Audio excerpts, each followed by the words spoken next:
I'd like to acknowledge Australia's First Nation people as the traditional custodians of the land, and for this episode in particular, the Peramang and Kaurna people. I pay my respects to their elders past, present and emerging. I think it takes a really brave or courageous individual to go, I know there's something here, but we haven't realised it yet. We just need fresh eyes, a fresh way of looking at things to see if we can tease out something else. This is Over a Glass. I'm Shanteh Wale. Kate Goodman is one talented operator. Named Winemaker of the Year twice over, her love for the grape is demonstrated by her creativity, dedication and sheer mastery of winemaking at Penley Estate in Coonawarra. In the midst of a very busy time, she's joining me today on the podcast. Hi Kate, thanks for joining me. Oh, it's an absolute pleasure to be here, Shanteh. Thank you for having me. I'm so excited to talk to you because when I first tasted your wines, it was a couple of vintages ago for the first time, I remember thinking, who has created these? Like, I need to meet this person. I need to talk to them and pick their brains. And it's taken a couple of years, but I finally got you. Excellent. I look forward to our conversation. Now, you grew up on the south coast. Whereabouts in New South Wales did you grow up? So I grew up in the Shoalhaven region, so not far from Jervis Bay. So a coastal girl, definitely not a wine region. Not so much, but such a beautiful part of the world. I'm in Helensburgh, but I grew up in Ostermeer, and I love the south coast, the entirety of it. It's just a beautiful part of the world. Yeah, it sure is. And do you remember the first moment that you were ever kind of conscious of wine? Was your parents big drinkers of wine? When did that kind of first come across your path? When I was younger, my mum's, if she listens to this, she's going to hate this, but I remember cask wine being in the fridge, and I remember the upgrade from the 4 litre to the 2 litre. But they weren't wine connoisseurs. They had glasses of wine with meals, but we weren't what I would call a big wine family.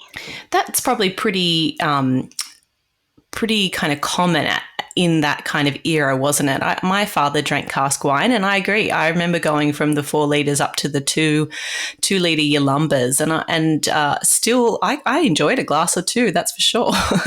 Guilty as charged. They're probably my, first wine memories amongst a few other sort of weird wine products. I can remember camping trips and the cask wine would always be packed. And that was just, part of they're part of my childhood memories. Not bottled wine, but, that sort of more consumer friendly, easy access, just part of Australian life.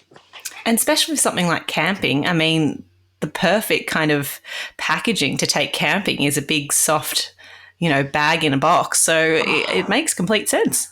It totally makes sense, and I wish current uptake was greater with the whole bag-in-box profile. It does make sense. It doesn't necessarily mean bad wine.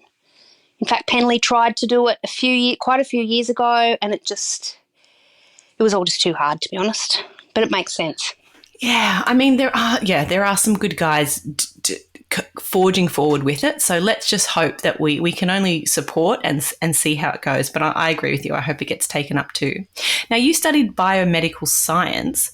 Tell me a little bit about how wine wove its way into your career path. Oh gosh, so I originally had visions of being an architect. I grew up with a father who's a draftsman, and I spent hours, drawing house plans in his office, and I really wanted to be an architect, but I don't think I spent enough time studying to get into that course, and I ended up studying biomedical science with visions of saving the planet with great microbiology discoveries. This is, 35 years ago when environmental science was a relatively new-ish thing. And to be quite honest, as much as I loved learning about microbiology and fermentation and mycology and all sorts of crazy medical stuff, I quickly realised that being inside a laboratory was not going to push the right buttons for me in my future. And then I started looking, at some of the elective courses that I could do.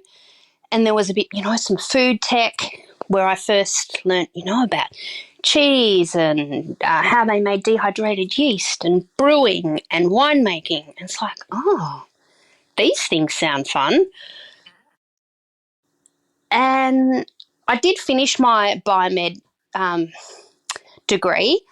And I actually joke to people now that, I studied fermentation before fermentation was cool. And I learned about mushrooms before everybody was into mushrooms.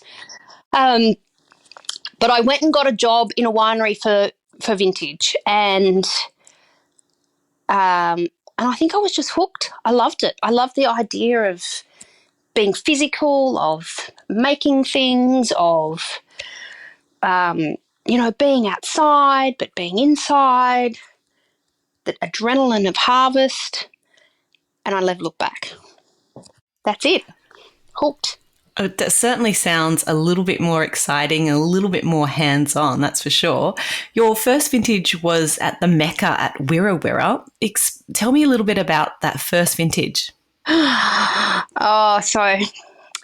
drove from New South Wales across the country into the great unknown. And I really didn't know anything about the wine industry. Totally green. And I worked for Ben Riggs was there. Steve Pannell was the assistant winemaker. I did a mixture of lab work and cellar stuff and grape sampling. So I was always out in the vineyards walking around and then, processing them to see what they look like and then seeing them through fermentation. It was, much smaller enterprise than it is now. Greg Trott was still alive.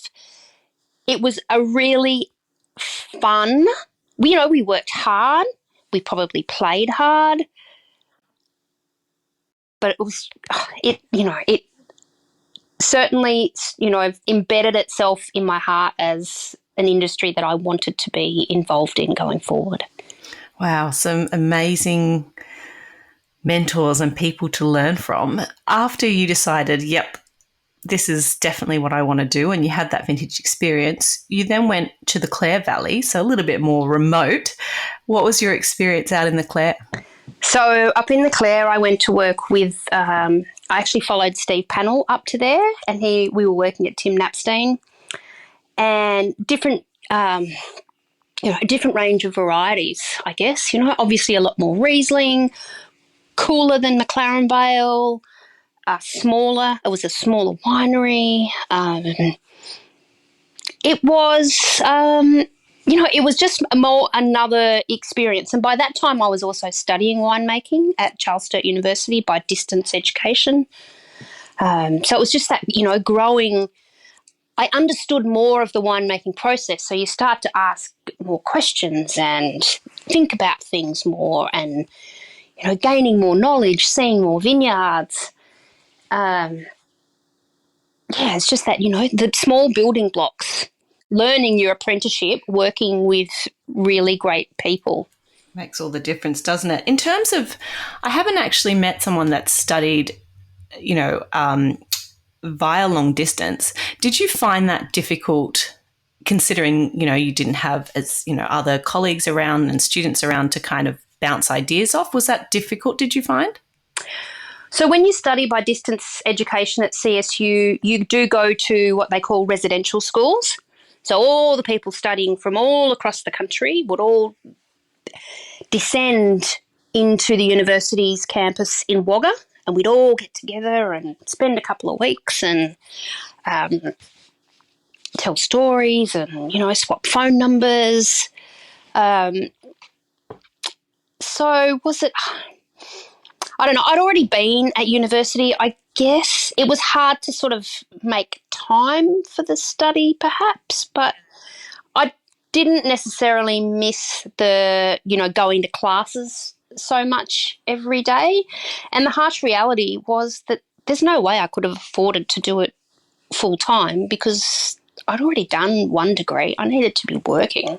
Yeah, absolutely. Oh, God. I mean, I can't imagine the fees that I look at people with their degrees to get. It makes my eyes water. But that's good to know that, because, that is so much about, and like you said, you'd already done a degree, so you knew what uni was all about. But that is a huge part about meeting people and going on the journey with them. What happened after the Clare? Tell me about how you found your way to Seppelts in the Grampians. I feel like this place is a little bit like Hogwarts or something, like it's a school for the gifted. You know what I mean? Because the people that have gone through Seppelt is remarkable. Oh, that's a great description of it. So that was my first winemaking job, I guess. So all of the others had been, I guess, some junior, cellar hands, lab rolls, whatever.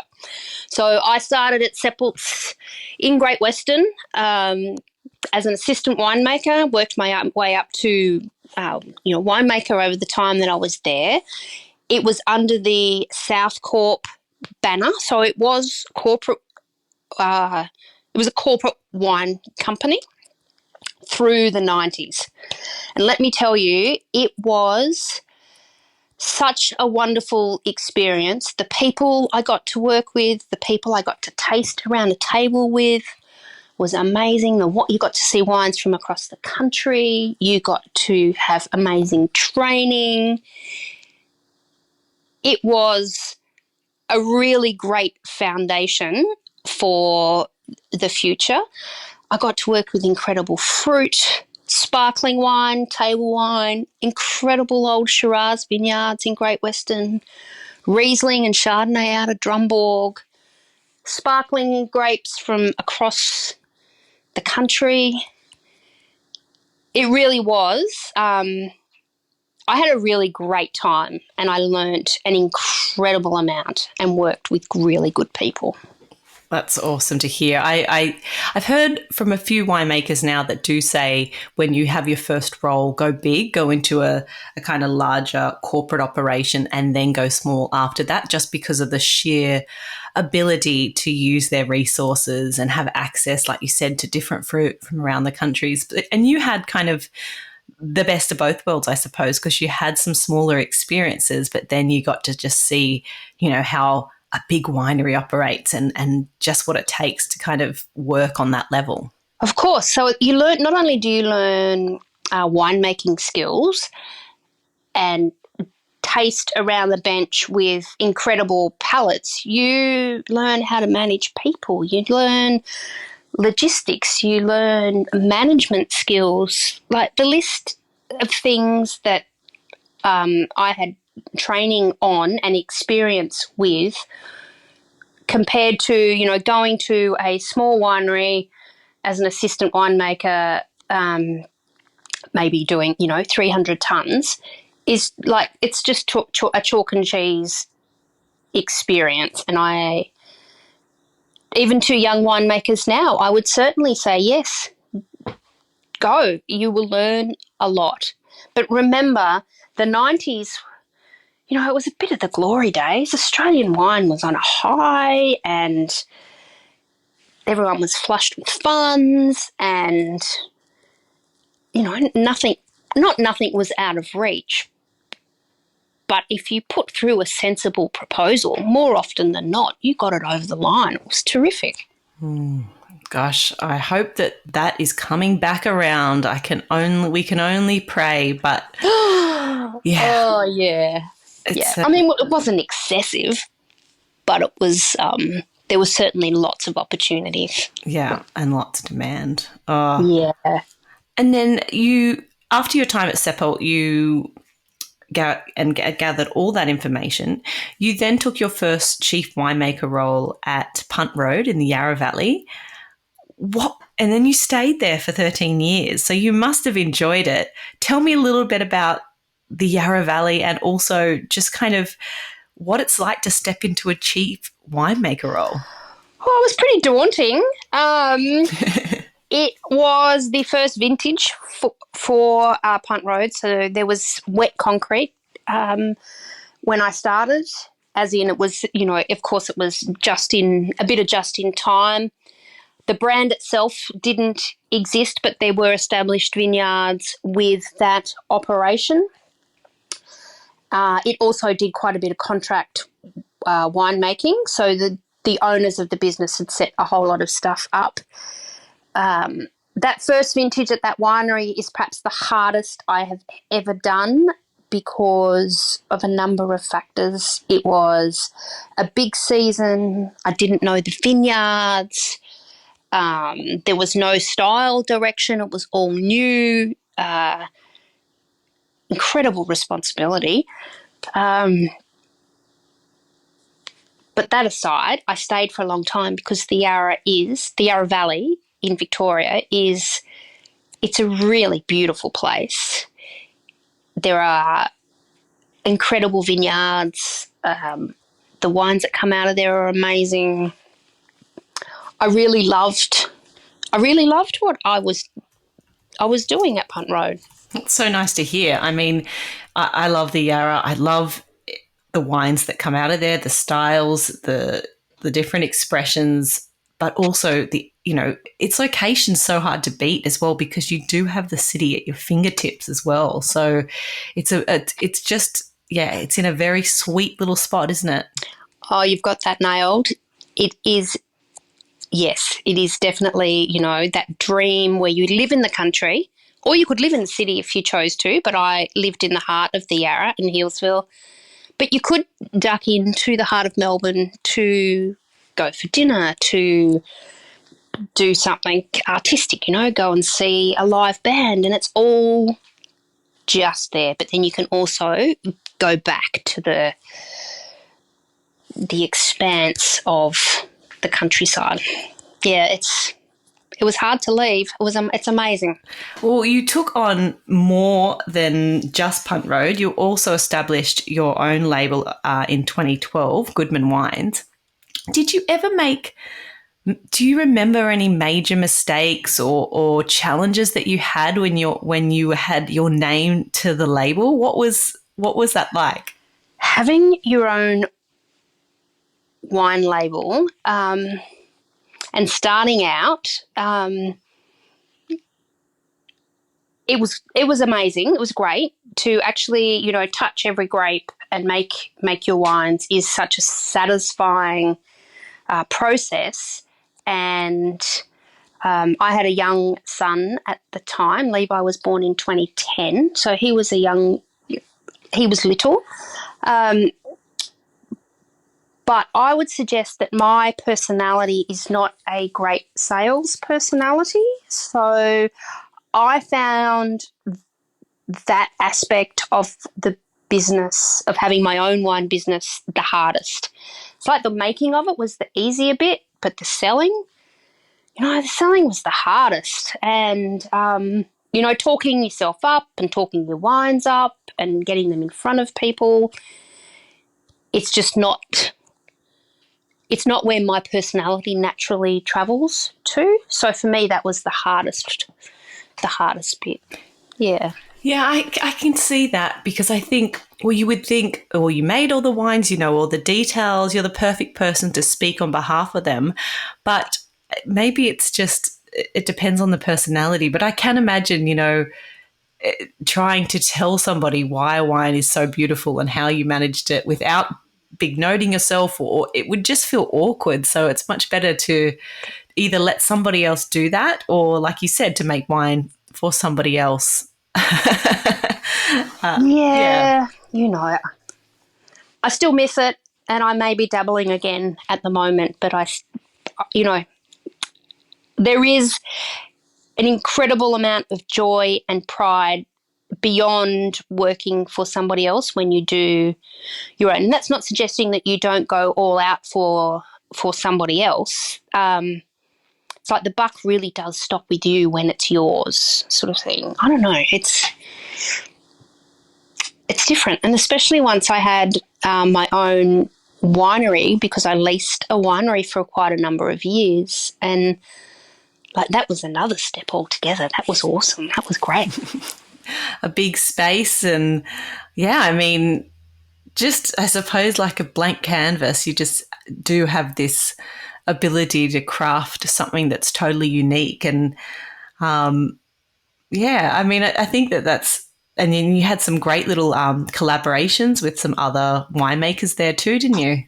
Yes. Yeah, I did. I worked with, with a couple of, I shared the space with Caroline Mooney, who has Bird on a Wire in the Yarra Valley, and she's still doing that. And we made wine for a couple of other Yarra Valley producers, but tended to be more premium.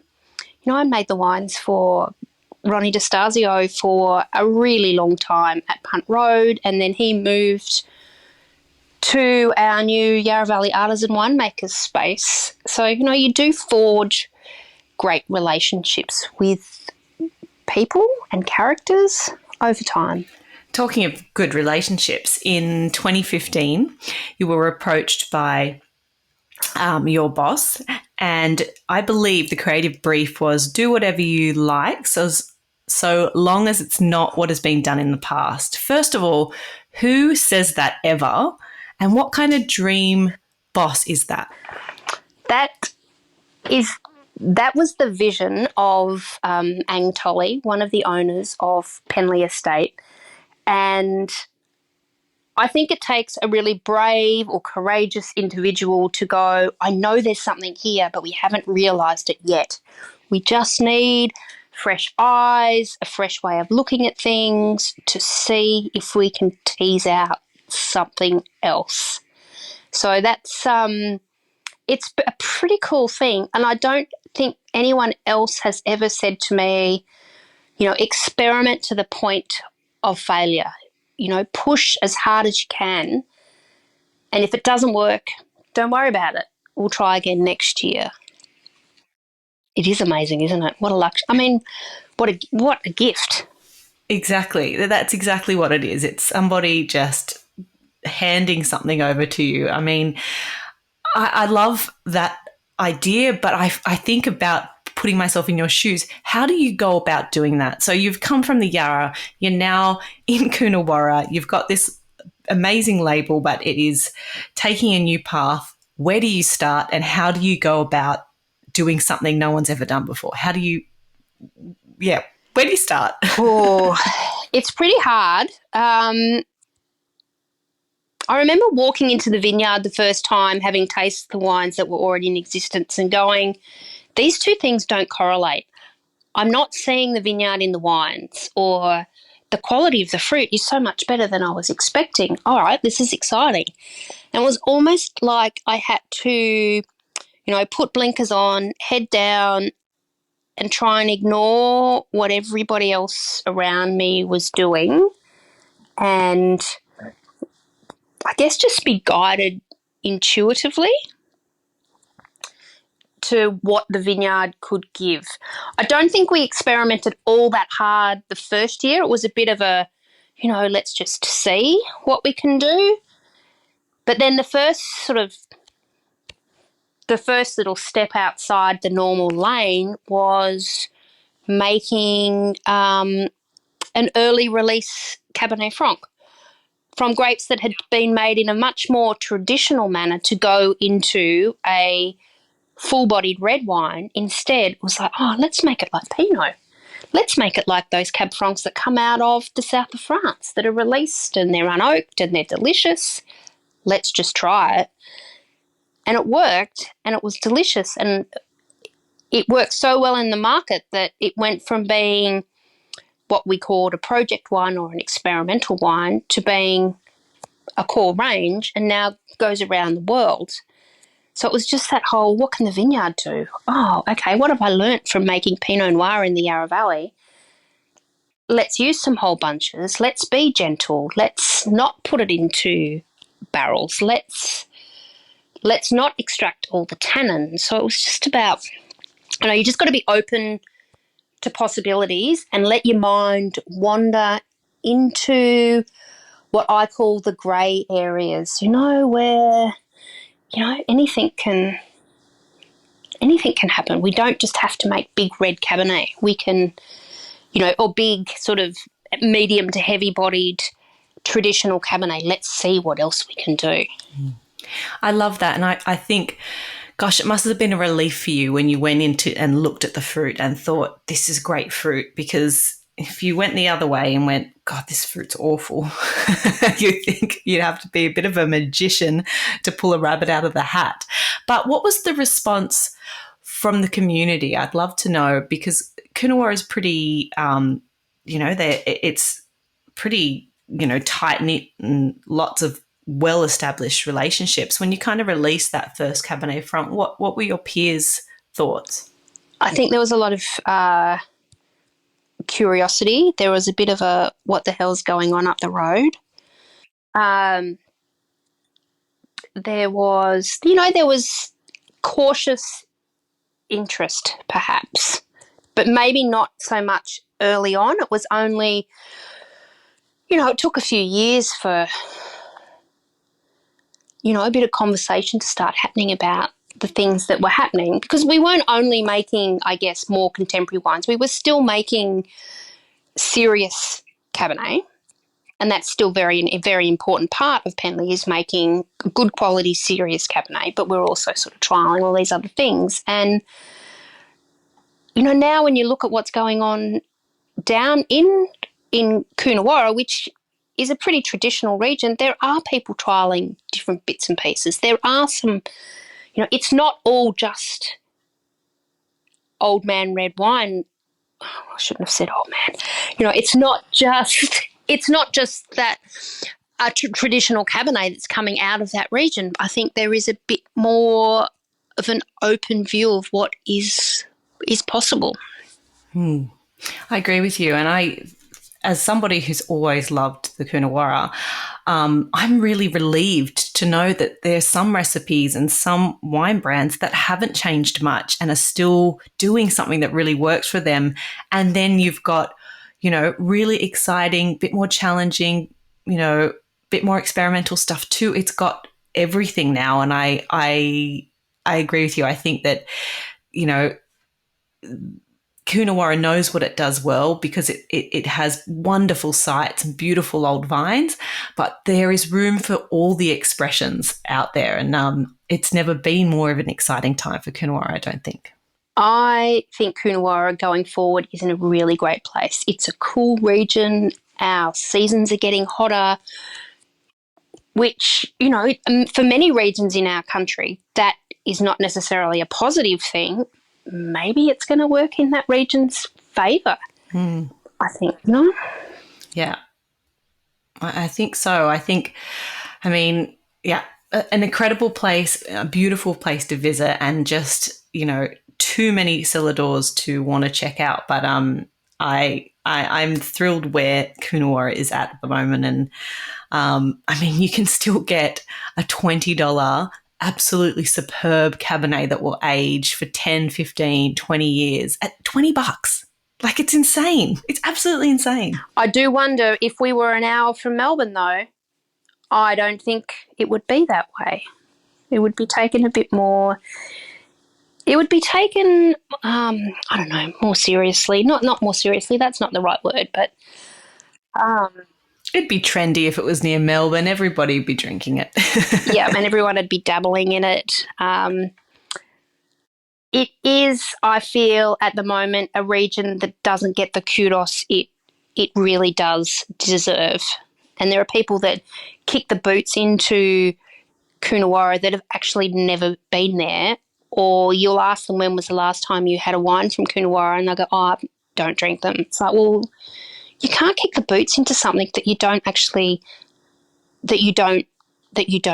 that you're not familiar with. And it is something that really does frustrate and infuriate me, that attitude to, one, the region, but also to Cabernet Sauvignon, the great variety that does come out of that region, is the boot kicking that it gets from so many people, when it can be more than full-bodied red wine if you let it. We've all got multiple personalities. Cabernet's no different.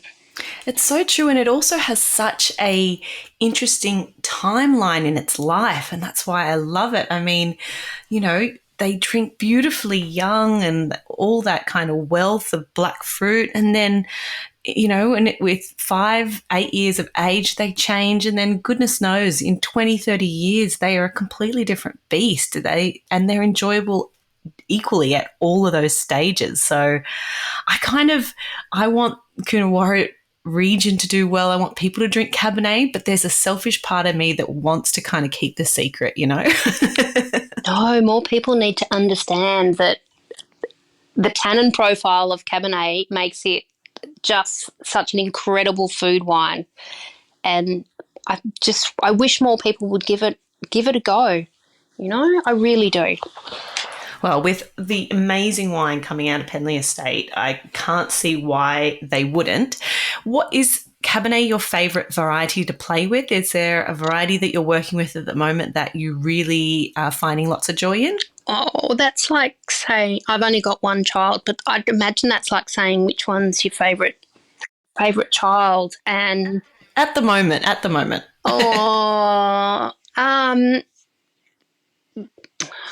I mean, Cabernet has been such a focus for me over the last 7 years, pushing and poking it in all directions just to like really test it.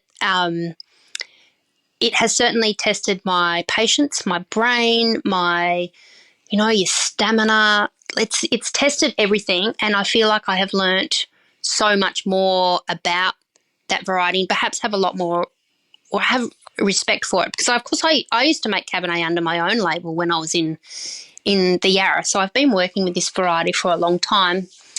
Penley has been buying some Grenache from a vineyard in McLaren Vale that was planted in 1915, and I have to say that the beauty that can be found in Grenache off majestic old vines is pretty mesmerising.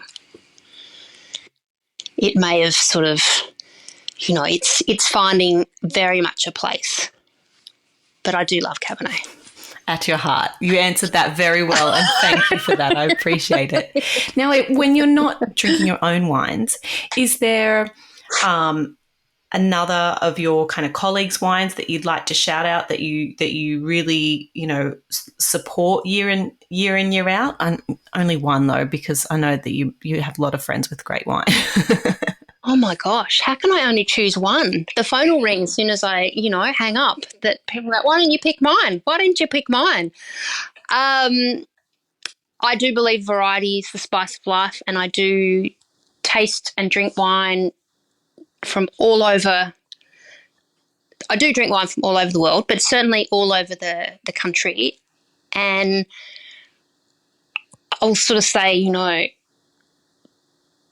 we could all fill our cupboards with champagne and Burgundy and Barolo and German Riesling, but this country is producing absolutely world-class wine. So, as much as I am currently in love with a variety called Timorasso, what about I don't know, the beautiful wines that Sam Connew is making down at Stargazer in Tassie? Terrific.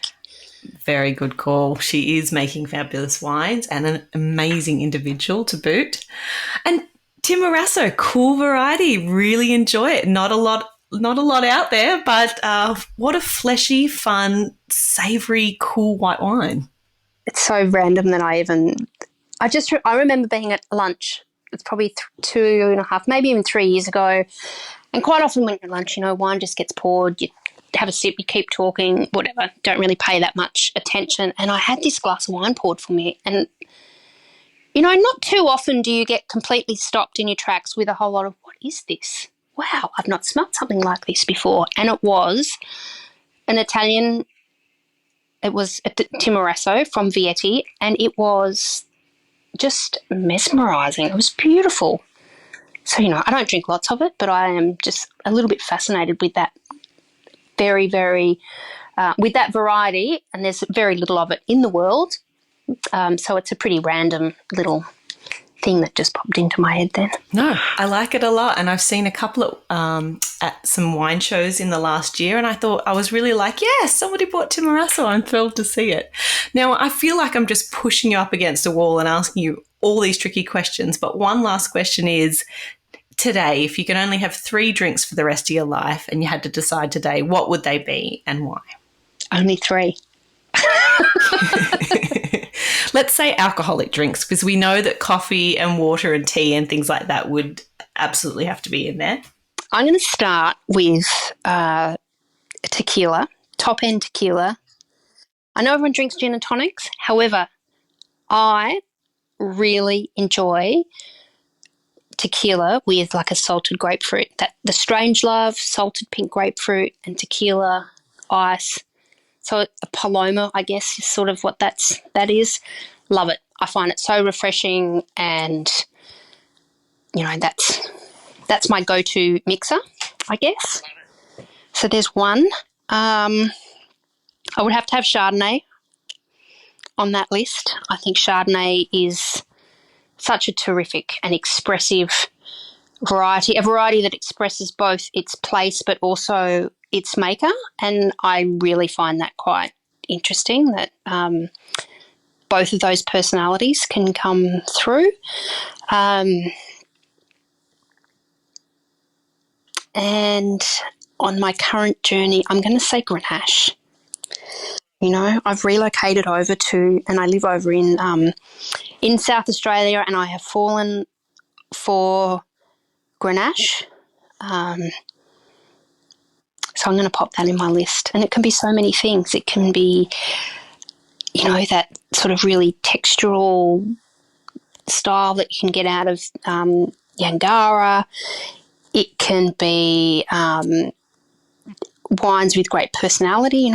Thistledown, they make a number of really interesting Grenaches. Or, Sierra Reid, who makes Grenache out of the Barossa. I think her wines really, you don't just see the variety, you actually see her soul in those wines. And I like a variety like Grenache that can really tell those stories, I guess, of the who, the what, and the how. I love that. That's beautifully answered. Thank you so much.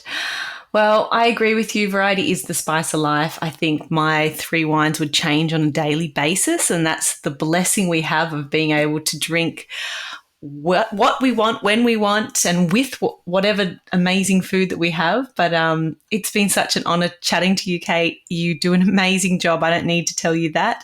But keep on keeping on. And thank you very much to the Tollies for giving you the opportunity to express yourself. So thank you again for your time. Best of luck with vintage and everything that's happening in your world. And I hope we get to have a glass of something soon, perhaps a nice glass of Cabernet sometime. I would love that. Let's wait till the weather cools down, and then that's certainly, Cabernet would probably replace Chardonnay. I love it.